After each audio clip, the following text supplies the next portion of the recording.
Hi guys, my name is Mark Akjar from Mark's Inspections. Today we're going to take you through the inspection of the utility room. So this is a great setup of the utility room. Here we have a tankless boiler.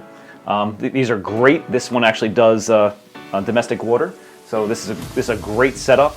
Very little to no maintenance with these tankless boilers.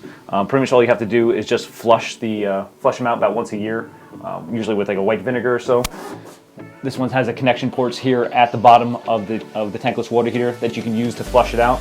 You have a great water sediment filter, which this takes the fine little grits out of the water as it bypasses through the filter. It takes all the sand and particles that are smaller typically than 10 micron or so usually get filtered through.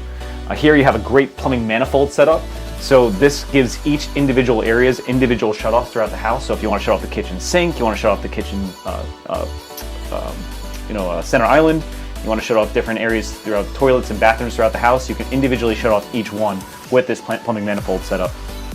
And then here we have our main electric panel.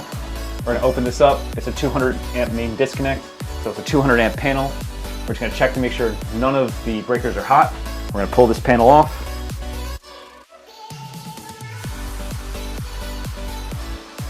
All right, great. So here we have the electric panel.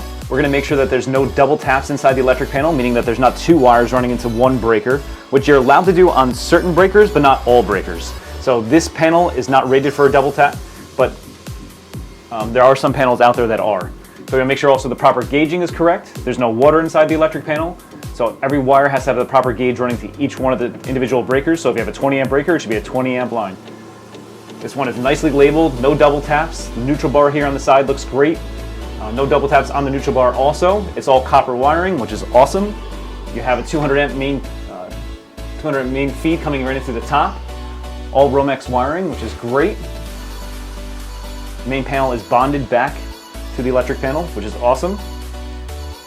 And nothing is overheating, no falsely tripped breakers. There's no breakers that aren't rated for this panel. So a lot of times we'll find that a lot of breakers are not rated for that panel. Here we have our boiler setup. This is pretty much a dream for any inspector.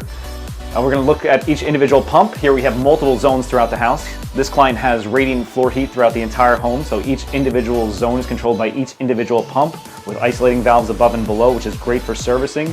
All nice copper piping. Here we have essentially like a tankless boiler. So it's a high efficiency tankless boiler. It's PVC vented. It also sucks air from the outside in, so you get all the air source combustion not from the utility room or the living space inside the home, but from the outside. These things tend to run around 95% efficient or so. You get a little bit of maintenance with these, but not much because it is gas, it's not oil. So these are great as far as having a maintenance unit compared to something like oil. They have a nice sized expansion tank here, which is awesome. Backflow preventers, and you can see here's the manifold for each individual radiant heat throughout the house. This is what they would have in each one of the areas that these pumps would run to, because each loop can only run about 150 feet or so. So these are great to have. We'll check out the inside of the house with the thermal camera later on to make sure that each area is properly functioning. And they have heat throughout the entire house, but radiant floor heating is great. Gives you consistent heat throughout the entire home. This is Mark Akjar from Mark's Inspections. I want to thank you guys so much for going through this inspection with us.